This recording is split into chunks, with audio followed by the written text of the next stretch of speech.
पहले ही चीज में पहले ही बात में आपको हाजी खान जी को पूछने दीजिए, हाजी खान जी का नंबर है। रिजवी साहब उहदे आदमी बोले आते हैं, सब एडिट हो जाएगा, ये सब बोल रहे हैं। एक मिनट हाजी खान ठीक है, रिजवी साहब चुप हो जाइए। क्या तरीका है हाजी खान? जैसे अनकंफर्टेबल फैक्ट आया फिर बीच में कूदने लगे। बारी बारी से तो बात पहले ही हो गई थी। अब जो मैं कहना चाहता हूं, जहां वंदे मातरम वाले खत्म हो जाते हैं, कश्मीर ऑलमोस्ट 100% हो गया ना, तो आप ये बताइए बाबरी मस्जिद साल में भारत नहीं कनेक्ट। अरे रिजवी साहब सुन लीजिए भाई, रिजवी साहब ऐसे नहीं, साल में भारत कनेक्ट नहीं हो। अब आप आपने सबको सवाल कनेक्ट पूछ कर रहे लिया ना हैं, रिजवी सबको आप साहब। जोड़ रहे हैं। अभी तक अखंडित था, यही ठीक कहना है, चाहते हैं। अब आप जवाब ले लीजिए, आप मत बीच में बोलिए। अरे 3 लोग और भी इन्हें बोलना है भाई। यार ये फालतू में क्यों बुला लेते हैं यार बहस करने के लिए? अपने अपने टर्न का इंतजार नहीं करते हैं, हर बात आप बीच में वो बोल रहे हैं, ये बोल रहे हैं, हां भाई बोल रहे हैं, मेरी बात का पूरा उत्तर नहीं हो रहा, सेंटेंस पूरा नहीं होने दे रहे हैं, फिर कूद रहे हैं। अब मेरी बात कान खोल के सुनिए। कश्मीर में सूफियों का बहुत बड़ा मरकज था, जब से वहां पे वंदे मातरम वाले खत्म हो गए, बोलो 4 सिलसिले होते हैं सूफियों के, नक्शबंदी, सोहरावर्दी, चिश्ती, कादरी, एक बचाओ कश्मीर में तो बताओ। चरारा शरीफ एक दरगाह थी, वो भी जला दी गई। इसलिए अगर इस्लाम की भी, अब आप सुनिए, मैं कोट करना चाहता हूं, बहुत बड़े पत्रकार हुए मार्क टेली, जिन्होंने 2019 में द इक्वेटर मैगजीन में लिखा कि Muslims in India are the luckiest.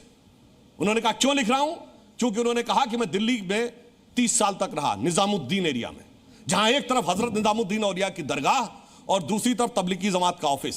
उन्होंने कहा दुनिया में कोई मुस्लिम देश होता, ये दोनों डाइवर्जेंट इंस्टीट्यूशन एक साथ 30 साल सरवाइव नहीं कर सकते थे, किसी एक ने दूसरे को खत्म कर ही दिया होता। पर भारत के मुस्लिम लकी इसलिए हैं चूंकि वो अपने मजहब में जैसे चाहें वैसे इबादत कर सकते हैं। और भाई साहब, जहां वंदे मातरम वाले हैं वही दुनिया में इकलौते ऐसा मुस्लिम आबादी है जहां मस्जिदों में धमाके नहीं होते। वरना जहां निजाम मुस्तफा हो जाता है, पाकिस्तान में रावलपिंडी में धमाके होते हैं, काबुल में धमाके होते हैं, सीरिया में धमाके होते हैं, इराक में धमाके होते हैं। तो मुस्लिमों का भी जो भाईचारा आपस में है वो वंदे मातरम की वजह से। देखिए इसमें एक बड़ा सवाल है, सुनिए, एक आपत्ति ये जाहिर की जा रही कई जगहों वैसे एक और बात भी बोल दूं, हम उत्तर प्रदेश में बैठे हैं, बचपन में जो लोग हमारी उम्र से थोड़े बड़े होंगे, लखनऊ में हिंदू मुस्लिम दंगे कभी नहीं होते थे, शिया सुन्नी दंगे होते थे। क्योंकि शिया सुन्नी एक दूसरे को, सुन्नियों ने शियाओं का मदे साहबा का जुलूस निकलवाना बंद कर दिया था, 1980 में बंद कर दिया गया था। साहब इतने दंगे होंगे तो नहीं निकल सकता। आखिर में 20 साल के बाद जब भारतीय जनता पार्टी की सरकार आई, कल्याण सिंह जी चीफ मिनिस्टर थे, तब मदे साहबा का जुलूस निकलना शुरू हुआ। यानी जब वंदे मातरम बोलने वाले आए तब शिया और सुन्नी में भी सामंजस्य हुआ। और आज तक वंदे मातरम में दरअसल कुछ छंद ऐसे हैं जिसको लेकर आपत्ति जाहिर की जा रही है, जिसमें देवी की स्तुति की जाती है। तो क्यों आखिर मुसलमानों को इसके लिए बाध्य किया जा रहा है? हाजी खान जी, हाँ क्या कहना चाह रहे हैं? वंदे मातरम का हमारे देश में कोई मुसलमान विरोध नहीं कर रहा, लेकिन हमारा मजहबी तरीका जो है, हम एक अल्लाह पर ईमान रखते हैं। हम ना तो प्रॉफिट मोहम्मद सल्लल्लाहु अलैहि वसल्लम के सामने झुकते, ना बैतुल्लाह के सामने झुकते। हम एक अल्लाह की पूजा करने वाले, हम ला इलाहा इल्लल्लाह के मानने वाले हैं। हमारे देश के हिंदू भाई जो है मुख्तलिफ भगवानों के साथ अपनी पूजा पाठ करते हैं, तो उनके यहाँ वंदे मातरम का ऐतराज़ नहीं। जो आनंद मठ जो एक सीरियल था उसके ब्याप पर वंदे मातरम लिखा गया, उसमें माता को ये कहा जा रहा है कि मैं तेरे को तेरी वंदना करता हूँ, तेरी पूजा करता हूँ, तेरे लिए। इस्लाम में अल्लाह के अलावा हम किसी की पूजा नहीं। वंदे मातरम 30 साल हमने पढ़ा वंदे मातरम राष्ट्रीय गान, और 1937 में जब पहली बार वंदे मातरम को जो मान्यता मिली, उसमें उसकी पहली पंक्तियों को वंदे मातरम को मिली, वाक्य राष्ट्रीय गान को मिली। और 1950 में 24 जनवरी 1950 में राजेंद्र प्रसाद जी ने पहली बार पार्लियामेंट में इसको मान्यता दी, और इस देश के सारे स्कूलों में पहले से पढ़ा जा रहा है। भारतीय जनता पार्टी ने पिछले 65 साल से अपने आरएसएस के मंच पर तो सवाल क्या है सर, स्पेसिफिक ये ना सवाल पूछिए आप। हाजी खान साहब, देश का गीत गाया। हम ये कहते हैं कि शैतान जी, ये देश हिंदुस्तान के हिंदू और मुसलमान भाईचारे के साथ रहेंगे, यकीन हो कि ना हो। तो इससे क्या भाईचारा बिगड़ रहा है, ये कहना चाह रहे हैं से? ठीक है, सरकार में जवाब दीजिए, सरकार में बोल दिया आपने भाई, 2 मेहमान और भी जिम्मेदारी होती है कि अपने सारे नागरिकों की दिल की जोई करे। पंडित जवाहरलाल नेहरू ने इसको जब मान्यता दी, उसमें देश के हिंदू मुसलमानों की भी, मजहब की भी। उन्होंने कहा कि किसी दूसरे के आगे सिजदा नहीं करते। ये बादशाहों के आगे ये क्या होता था? वो जो करते हैं वो भी जुर्म था। बादशाहों के आगे जब वो आते थे वो भी गुनाह था। ये सलाम होता है, सजदा नहीं होता। बोलने लगे। बादशाहों के आगे जब बोला जाता था बा अदब बा मुलाहिजा होशियार, तो क्या कहा जाता था? सजदे में निगार है, तमाम होश खिरत पेश बादशाह रहे। गजब है साहब, ये बादशाह के आगे तो इस्लाम की नहीं है। हम आप जी रहे हैं, गलत बयानी कर रहे हैं। बादशाह वो का बादशाह दौर खत्म हो अगर गया आज है। मोदी जी को लोग कोई सलाम कर रहे हैं तो वो उनकी जिम्मेदारी है। छटपटाहट है, इसीलिए साहब बादशाह के आगे सजदा हो सकता है, मगर भूमिका आपकी बात ट्रम्प सरकार, आपकी बात ट्रम्प सरकार, आपकी बात ट्रम्प सरकार। अरे सभी लोग मत बोलिए भाई, एक एक करके बोलिए ना, चलो एक एक करके, क्या होता एक एक करके। चलिए सुनिए। इन्होंने कहा कि अल्लाह के अलावा किसी की इबादत नहीं हो सकती। ओ रोम रोम में बसने वाले राम, जगत के स्वामी है अंतर्यामी, मैं तुझसे क्या मांगू? किसने लिखा था? साहिर लुधियानवी ने। क्यों लिखा था? क्योंकि तब ये सेकुलर पॉलिटिक्स नहीं। अब सुनो मेरे भाई, अब और सुनिए, अब अपने टर्न पे भाई साहब सुनिए। एक दूसरा भी है कि मन तड़पत हरि दर्शन को आज, मोरे तेरे बिन बिगड़े सगरे काज। किसने लिखा? शकील बदायूनी ने। म्यूजिक किसने दिया? नौशाद अली ने। गाया किसने? मोहम्मद रफी ने। किसी को प्रॉब्लम नहीं थी, मगर आज प्रॉब्लम होने लगी है।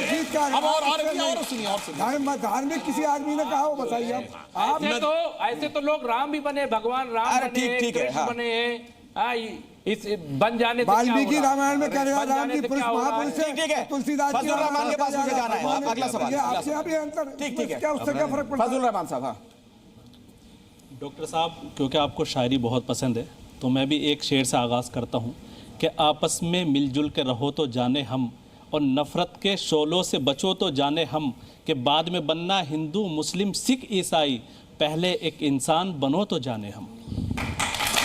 अगर हिंदुस्तान को वंदे मातरम गाने से रोज़गार मिलता है तो हम गाने के लिए हम भी तैयार आपके साथ। और इसी तरीके से नफ़रतों का दौर ख़त्म होता है, मोहब्बतें आम होती हैं, तो उसके साथ भी मैं चलने के लिए तैयार हूँ आपके साथ। आप गाइए, हम गाएंगे, लेकिन आप वादा कीजिए कि हिंदुस्तान में जो नफ़रतों का दौर एक चल रहा है ये ख़त्म हो जाएगा इसके गाने से। ठीक है, अब जवाब दूं। दो बातें इन्होंने कही। वंदे मातरम बनने से रोजगार मिलता है, ये मुर्शिदाबाद में बाबरी मस्जिद बनाने से रोजगार मिल रहा है? बिल्कुल नहीं। ठीक, नहीं सुनिए। दूसरी बात, आपने कहा कि नफरतों का माहौल, तो ये बताइए सर तन से जुदा नफरत वाला है डायलॉग की नहीं? बिल्कुल नफरत वाला है। ठीक है। सर तन से जुदा अभी आना शुरू हुआ, इससे पहले तो नहीं था। और सर तन से जुदा यही नहीं है, ऑल ओवर द वर्ल्ड है, ऑल ओवर द वर्ल्ड है। अब सुनिए, हमारी सरकार आने से बहुत पहले की बात कह रहा हूं, जब तो कोई मोदी जी की सरकार नहीं आई थी। ये केरल में फादर जोसेफ का हाथ क्यों काट दिया गया था? वो भी तो क्रिश्चियन थे, इसलिए कि कुछ बुरा लगा था कि साहब ऐसी बात कैसे बोल दी गई। क्लास में आके फादर जोसेफ का हाथ काट दिया गया। और फ्रांस में सैमुअल पार्टी का हाथ काट दिया गया। तो वही तो हमारी सरकार आने से पहले की बात।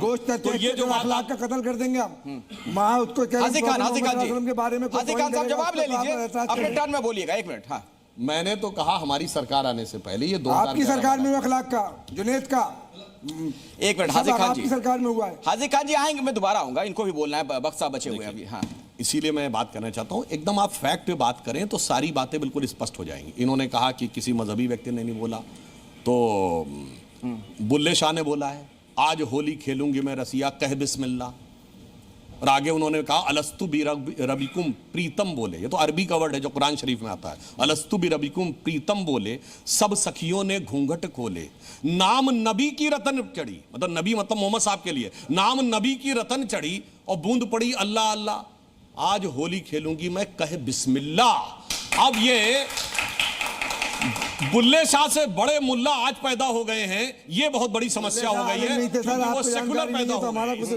फिरोज शाह आलिम नहीं थे, ठीक है। हाजी खान साहब हो गया, फिरोज बख्श साहब आदमी थे। आपकी बात की हम तायद कर सकते। मैं ये कह रहा हूँ, अल्लामा इकबाल ने कहा है रामचंद्र जी के बारे में, इससे क्या फर्क पड़ जाएगा? लेकिन हमारी आस्था के एतबार से हम एक अल्लाह के अलावा दूसरे के सामने नहीं झुकते। आपने जो कहा तो अल्लामा इकबाल ने जो इन्होंने कहा कि है राम के वजूद पे हिंदुस्तान को नाज, अहले नजर समझती उनको इमाम हिंद, कोई फर्क नहीं पड़ता।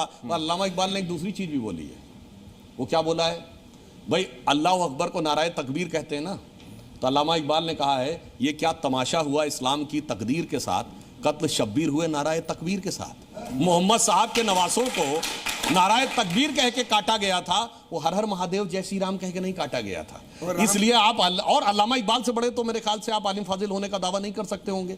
इसलिए मैं कहना चाहता हूं भाई साहब, दुनिया को समझिए, हिंदुस्तान को समझिए, और मजहबी आइडेंटिटी और कल्चरल आइडेंटिटी को दोनों को अलग रखिए। मैं एक छोटी सी बात कहना चाहता हूं, जिनको ये लोग बहुत मानते, मुगल बादशाहों में सबसे जिसका सबसे अच्छा स्टेटस माना जाता है, वो कितना अच्छा बुरा वो एक अलग बात है, अकबर का माना जाता है।